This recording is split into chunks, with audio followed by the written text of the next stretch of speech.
I open my mouth to the Lord and I won't turn back, no. I will go. I shall go. I'll see what the end is going to be.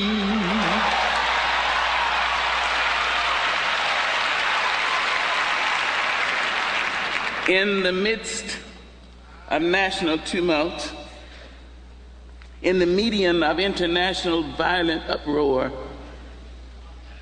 Coretta Scott King's face remained a study in serenity. In times of interior violent storms, she sat, her hands resting in her lap calmly, like good children sleeping. Her passion was never spent in public display. She offered her industry and her energies to action toward righting ancient and current wrongs in this world. She believed religiously in nonviolent protest. She believed it could heal a nation mired in a history of slavery and all its excesses. She believed nonviolent protest religiously could lift up a nation rife with racial prejudices and racial bias. She was a quintessential African-American woman, born in the small town repressive South, born of flesh and destined to become iron, born a cornflower and destined to become a steel magnolia. She loved her church fervently. She loved and adored her husband and her children. She cherished her race. She cherished women. She cared for the conditions of human beings, of Native Americans and Latinos and Asian Americans. She cared for gay and straight people. She was concerned for the struggles in Ireland, and she prayed nightly for Palestine and equally for Israel. I speak as a sister of a sister. Dr. Martin Luther King was assassinated on my birthday. And for over 30 years, Coretta Scott King and I have telephoned or sent cards to each other, or flowers to each other, or met each other somewhere in the world. We called ourselves chosen sisters.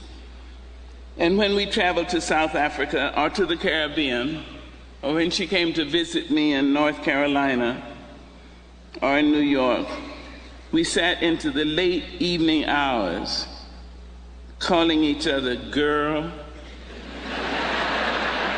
Now, it's a black woman thing, you know.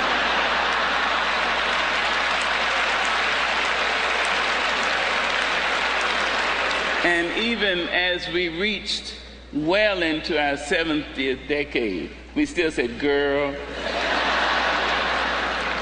I stand here today for her family, which is my family, and for my family and all the other families in the world who would want to be here but could not be here. I have beside me up here millions of people who are living and standing straight and erect and knowing something about dignity without being cold and aloof, knowing something about being contained without being unapproachable. People who have learned something from Coretta Scott King. I stand here for Eleanor Traylor and for Harry Belafonte, and I stand here for Winnie Mandela. I stand here for women and men who loved her. Dinky Romilly. On those late nights when Coretta and I would talk, I would make her laugh. And she said that Martin King used to tell her, "You don't laugh enough." And there's a recent book out about sisters in which she spoke about her blood sister. But at the end of her essay, she said, I do have a chosen sister, Maya Angelou, who makes me laugh even when I don't want to. And it's true, I told her some jokes only for no mixed company. Many times on those late afternoon evenings, she would say to me, "Sister, it shouldn't be an either or, should it? Peace and justice should belong to all people, everywhere, all the time. Isn't that right?" And I said then, and I say now, Coretta Scott King, you're absolutely right. I do believe that peace and justice should belong to every person, everywhere, all the time.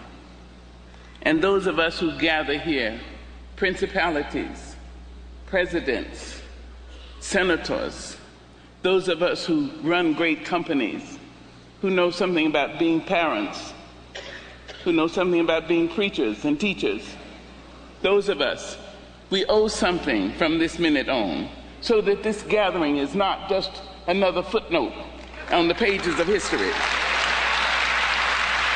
We owe something. I pledge to you, my sister, I will never cease. I mean to say, I want to see a better world.